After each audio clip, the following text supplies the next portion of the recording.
9 de la mañana, 12 minutos, y con mucho placer vamos a recibir una vez más aquí en la mesa de Arriba Gente a la profesora Susana Mangana, experta en mundo árabe. Bienvenida, Susana. Un placer realmente tenerte. El placer es mío, Humberto. ¿Qué tal? Bueno, nosotros recurrimos a ti cada vez que podríamos decir, nos parece que hay un capítulo que nos hemos perdido. Algo nos sacaron de información que no terminamos de entender cuando, por ejemplo, se da la situación de que entre los titulares que repasábamos hoy en la mañana como principal titular internacional, encontramos a Donald Trump dando por terminada la misión en los Estados Unidos, según él, tras la derrota de ISIS. Hecho que obviamente lo anunció a través de un tuit. Y ese tuit decía: hemos derrotado a ISIS en Siria, mi única razón para estar ahí durante la presidencia Trump. Entonces, sinceramente, a uno lo que le parece es: ¿qué capítulo me perdí? ¿Qué parte me faltó de la información para ir enterándome de esta derrota de ISIS, según lo que dice el presidente Trump? Bien, evidentemente nos hemos perdido varios capítulos y es entendible que la gente que está en sus casas no comprenda, además porque ya el conflicto de Siria hacía un tiempo, yo diría algunos meses, que no venía siendo cubierto con la asiduidad que teníamos o nos habían acostumbrado en los años pasados. También porque los medios de comunicación se cansan de repetir siempre cifras o de dar siempre la cifra de muertos, ¿verdad? Y eso acaba de alguna manera anestesiando al oyente, al telespectador también. Entonces, lo importante aquí es comprender cómo un conflicto tan endemoniado, que ya debió haber sido resuelto hace mucho tiempo, llevamos hablando de la guerra de Siria nada más y nada menos que 7 largos años, vamos ya para 8 años, y ese conflicto no ha terminado todavía porque no sabemos cómo van a quedar en ese tablero de ajedrez que se instaló en el territorio de Siria, pero también en el Líbano, un país muy chiquitito que es rehén de la geopolítica y rehén de su ubicación geográfica. No hay que olvidar que cualquier pieza que se mueve allí en uno de estos países afecta a las relaciones internacionales a nivel global, pero también y mucho más regional. El anuncio de tuit, vía tuit de Trump, si nos sorprende o no, yo creo que del presidente estadounidense a estas alturas eso no nos puede sorprender. El Twitter de Trump no sorprende porque él hace todo claro, a través de esa red social. Hace a través de eso, Lorena, y además es que él es una persona que nunca dijo que tenía interés en llevar ni la democracia a Oriente Medio, ni habló de derechos humanos como había hecho su antecesor. Es decir, lejos de ello, lo que siempre dijo es: yo quiero que Estados Unidos sea el primero, sea America First, que ya lo sabemos, eso se ha escuchado mucho incluso durante el último tramo de la campaña, sobre todo cuando ya se sabía que realmente iba a ganar este personaje, porque sigue siendo un personaje que genera noticias, él mismo las genera, él lo promueve, ¿verdad? Pero por otra parte yo creo que es importante entender, ese es su estilo de hacer política exterior. Quiere que Estados Unidos, si participa en una guerra, la gane, quiere vender armas, quiere vender que las empresas estadounidenses realmente puedan competir y ser las primeras. En ese sentido, él siente que efectivamente no tiene razones para estar en Siria, donde además dejó terreno para Rusia. Obama y Putin no se entendían bien, con Obama hubo muchos errores estratégicos, si se quiere, en el campo de batalla, en lo que fue la táctica, si se quiere, de cómo combatir no solo a los enemigos, sino realmente de cómo hacer que se bajara del pedestal en el que se subió el gobierno de Bashar al-Assad, porque hay que entender que son repúblicas hereditarias, muchas de estas repúblicas, ¿no? Algo que en Uruguay sería extrañísimo de comprender, por eso te faltan capítulos para poder llegar a esto. Ahora bien, hay una sumatoria de intereses allí que ha hecho que finalmente en Siria estén todos interviniendo, por más que en el Consejo de Seguridad se votó en N cantidad de veces la no intervención militar en Siria. Pero ahora nos venimos a enterar, y esa es la parte jocosa para mí, de que Estados Unidos sí tiene efectivos militares desplegados en el terreno, como por otra parte sospechábamos. Más de 2000 militares que están en tareas, se supone, de entrenamiento y asesoría para, por supuesto, militares también sirios, para poder combatir a su archienemigo, que sería una cosa bastante amorfa hoy, que es el Estado Islámico, lo que se llamó ISIS en inglés, o en el acrónimo en árabe Daesh. Ahora, la gran pregunta es, se derribó, digamos, Claro, se venció al Estado Islámico como anuncia Trump, ¿o no? El argumento es, nos vamos porque ya no existe el Claro, enemigo. nos vamos porque no hay un enemigo. ¿Y por qué entraron primero que nada? O sea, lo del Estado Islámico siendo el enemigo es una cosa, por eso decía amorfa, y una cosa multiforme que no sabemos bien quiénes son, porque ha sido alimentado sistemáticamente por poderes regionales, Arabia Saudí, pero también Emiratos Árabes Unidos en la sombra, que querían derrocar al régimen de Bashar al-Assad y que por tanto estuvieron muniendo, estuvieron suministrando armas y apoyo logístico y dinero, por supuesto. Para hacer la guerra se necesita financiación, y ya sabemos también que el Estado Islámico, como otros grupos de ideología extremista dentro de lo que llamamos el Islam político, llámese salafistas de distinto signo, ¿no? Por ejemplo, el Frente al-Nusra, para no tirar nombres que la gente no va a comprender nada con esto, lo que tenemos que explicar es que este grupo del Estado Islámico, obviamente que lo iban a hacer desaparecer en cuanto ya no lo necesitaran, pero el problema es que su ideología va a perdurar y, como tú dices, la gran pregunta, ¿se ha derrotado al Estado Islámico? No, porque hoy la batalla al extremismo radical se tiene que dar en otro ámbito también, como son estos aparatitos, lo que quiere decir combatir la propagación o cómo se distribuye esta información a través de redes sociales, a través de blogs y de salas de chat privados. Hay una captación de jóvenes, lo sabemos, en Europa. Hay una radicalización. Por ejemplo, yo he participado muy recientemente, te comentaba fuera de micrófono que estuve viajando a seminarios y congresos para actualización, ¿no?, propia. En noviembre estuve participando de un foro sobre terrorismo y prevención de la radicalización en penitenciarías europeas, y eso es algo que preocupa y mucho en Bélgica, donde hay más de 462 internos, reclusos, que ya están experimentando ese proceso de radicalización en distintos grados. En España hay 232, o sea, los tienen catalogados, clasificados, ¿verdad? Pues porque hay una serie de protocolos que se siguen, además de entrevistas personales, con psicólogos, con asistentes sociales, con personas de inteligencia del Estado, ¿verdad?, las fuerzas de seguridad, que también tienen que velar por lo que sucede dentro de esas penitenciarias. Entonces, es ahí donde se ve cómo funciona todo esta arquitectura, todo este andamiaje de aquellas personas que buscan justamente a personajes y a personas que están vulnerables para seguir captándolos para la misma lucha del Estado Islámico. Y la mayoría de los atentados que se dan y que se dieron últimamente terminan siendo reivindicados por el Estado Islámico, porque aunque a uno siempre le vienen dudas si efectivamente se hizo en nombre del Estado Islámico o no. Lo que pasa es que estas personas que experimentan ese proceso de radicalización lo que buscan es una redención, y eso sí lo pueden entender los que nos miran en este momento, es una búsqueda de la redención de sus pecados. Muchos de estos internos que están en las cárceles son pequeños criminales, se les dice, ¿no? Personas que han estado en falsificación de tarjetas o en un robo, en un atraco o, por ejemplo, en ventas fraudulentas, evasión de impuestos. A veces, bueno, estas personas acaban con sus huesos en la cárcel y ahí, como una vía de expiación de sus culpas, buscan acercarse a Dios, pero eligen el camino equivocado, porque evidentemente esto no es lo que defiende el Islam. Y no es porque yo, Susana Mangana, profesora de este tema, quiera defender el Islam. Lo que tenemos que utilizar es el sentido común. Si estamos diciendo que hay, compañeros, más de 1.600 millones de personas, de fieles del Islam en el mundo, podría ser ya entre 1.600 y 1.800, difícilmente podemos decir que todos nacen con la idea de atentar, que todos nacen con la idea de vivir al filo, ¿verdad?, de lo legal.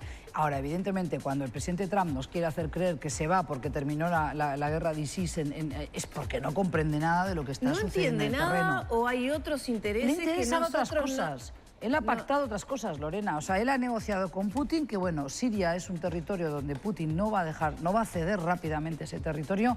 Bashar al-Assad ha hipotecado su vida y la de futuras generaciones sirias con Rusia y con Irán, que son los que lo han defendido. Esa hegemonía rusa. Rusia no va a ceder ese territorio. Le es demasiado importante geoestratégicamente porque tiene allí una entrada en el puerto de Tartus, en el Mediterráneo, para su flota naval, en un lugar que geográficamente no le es natural, el Mediterráneo, pero además porque hay yacimientos de petróleo y de gas natural sin explotar, como el Leviatán en el Mediterráneo, y él quiere garantizarse que va a estar con sus empresas rusas, Gazprom, por ejemplo, explotando o parte de esos oleoductos que se podrán constituir o construir a futuro, va a estar participando de esos negocios, pero es que además es un territorio que le queda más cercano a casa que Libia, en el Magreb, en el norte de África, y por tanto un país como Rusia, que tiene todavía 25 millones de rusos musulmanes, porque hay que acordarse acordarse del problema de Chechenia, hay que acordarse que Tarstán o Dagestán son todo provincias rusas que tienen ciudadanos musulmanes. Claro. No olvidemos que lo que hoy llamamos estados independientes y soberanos como Azerbaiyán,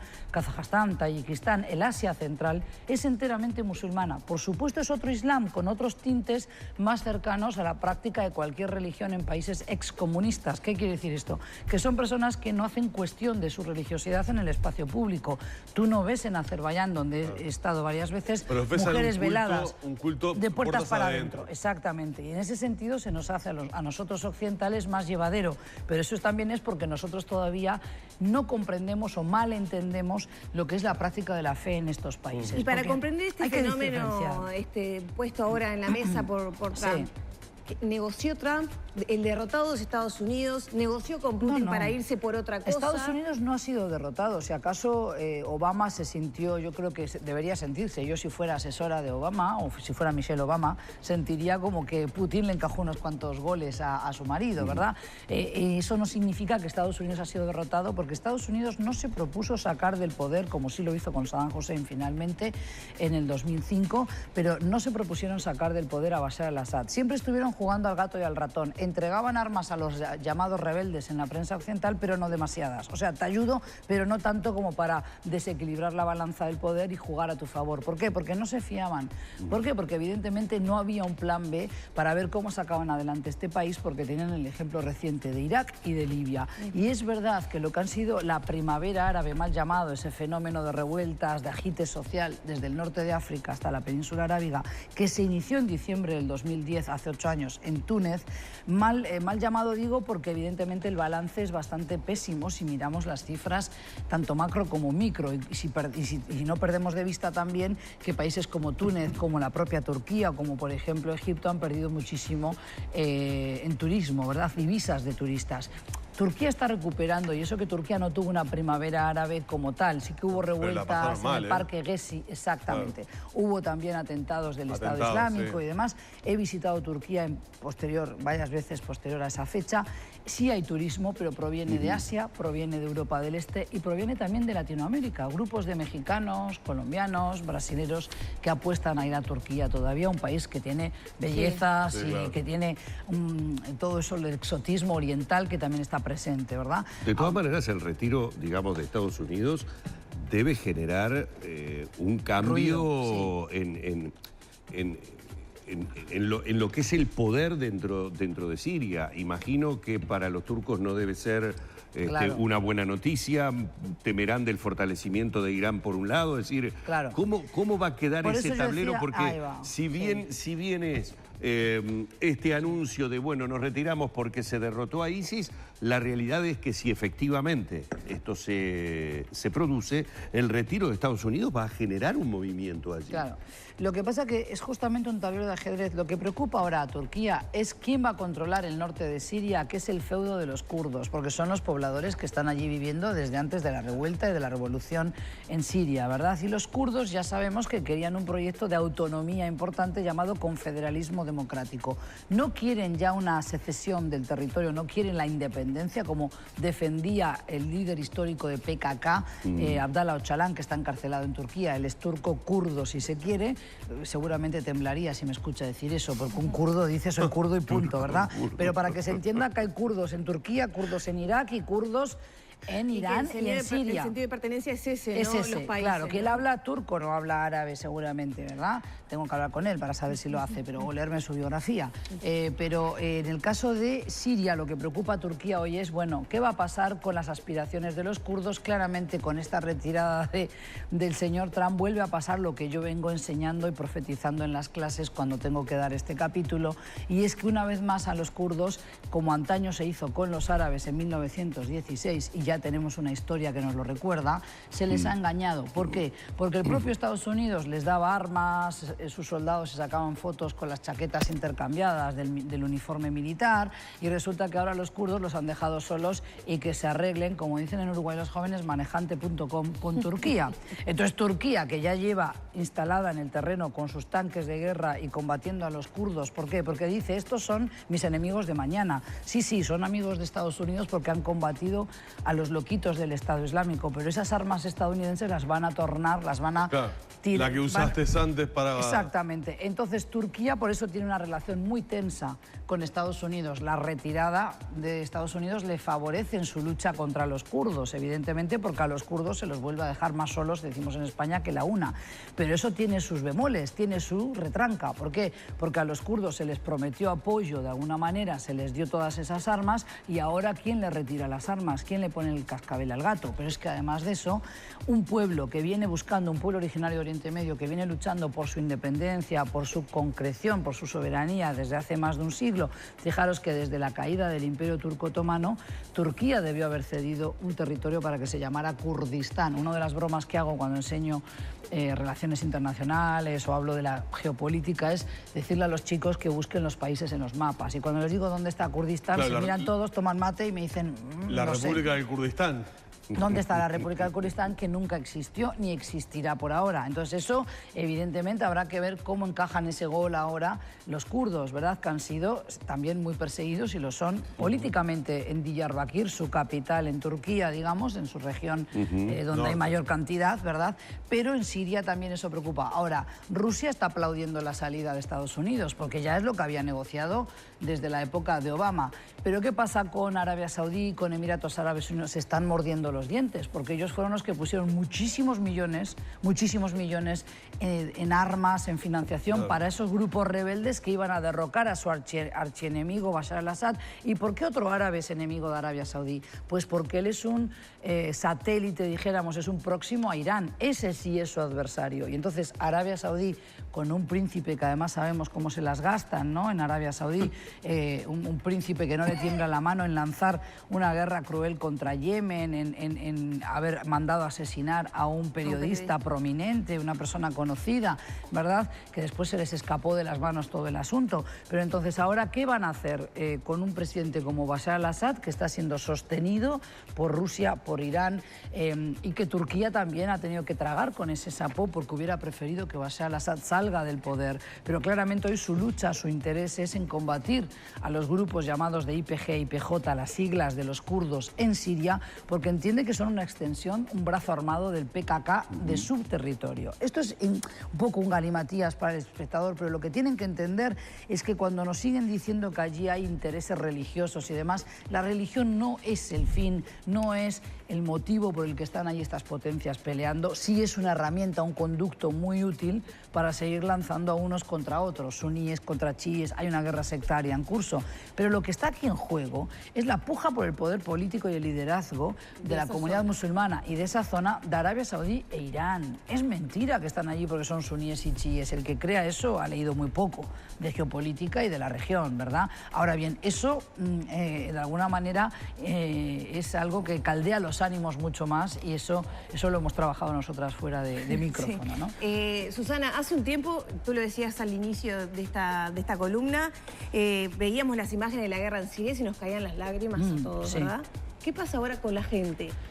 Estas novedades, ¿qué significan para la gente que está viendo ese calvario? Evidentemente la gente vive un hartazgo, que es lógico también de un proceso que en su momento generó esperanzas para muchos, distorsión para otros, porque lo que eran las llamadas minorías, sobre todo cristianas, en un país donde había una fuerte tradición secular dentro de lo que es el secularismo en países árabes. En ningún país árabe, ningún presidente árabe ha renunciado al Islam como la religión oficial del Estado, incluso si no la declaró como tal. Tampoco Gamal Abdel Nasser, que fue el ejemplo del panarabismo y fue un hombre y un mito icónico ya para lo que es la historia. Si ha habido un hombre que pudo haber unido a la nación árabe en tiempos presentes, fue Gamal Abdel Nasser de Egipto. Y si hubo un hombre que fue líder a nivel del mundo musulmán, fue el Ayatollah Ruhollah Khomeini de Irán. Nos guste o no nos guste, eso es otra cuestión. Ahora bien, ¿qué pasa con la gente hoy? Pues muchos quieren volver a sus casas porque ven que están perdiendo su tiempo en los campos de refugiados que he visitado en más de una ocasión, en el Líbano, por ejemplo, que malviven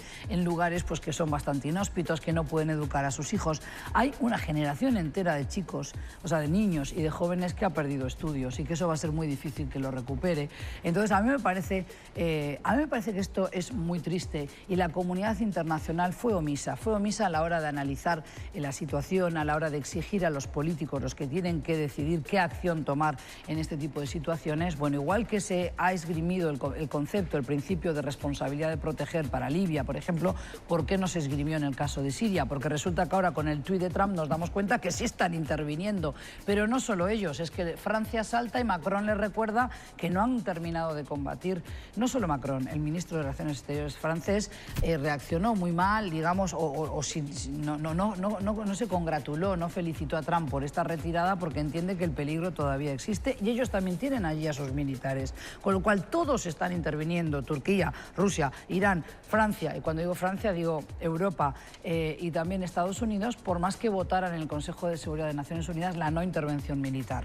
Entonces, esta es la tomada de pelo y ese es el capítulo que te falta a ti y nos falta a todos, incluida a mí.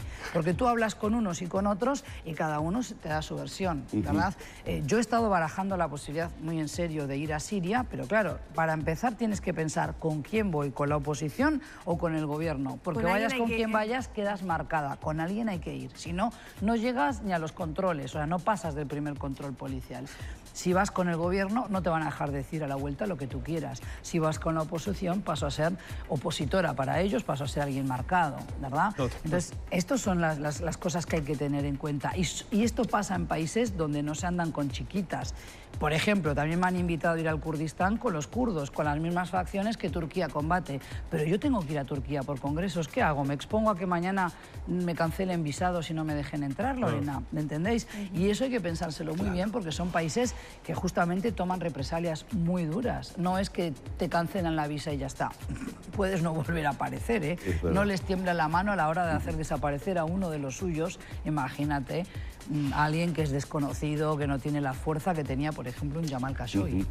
Bueno, hemos entendido algo de lo que en este momento está sucediendo. Para eso hemos recurrido una vez a la profesora Susana Mangana, que muy amablemente nos ha acompañado en esta mañana de Arriba Gente. Susana, el placer de siempre. Por favor, aprovecho a felicitaros las fiestas, que ya estamos muy cerquita. Ya, como le decía a mis hijas, ya huele a Navidad. Y por más que no hay nieve aquí todavía y no hay frío, que nunca me acostumbraré a este cambio. A esa cosa tan... Ponemos Papá Noel con una barba y bien abrigado, pero resulta que aquí estamos esperando ir a la playa, ¿no? Es verdad. Muchísimas gracias. Felices fiestas. La profesora Susana Mangana en la mañana de Arriba Gente.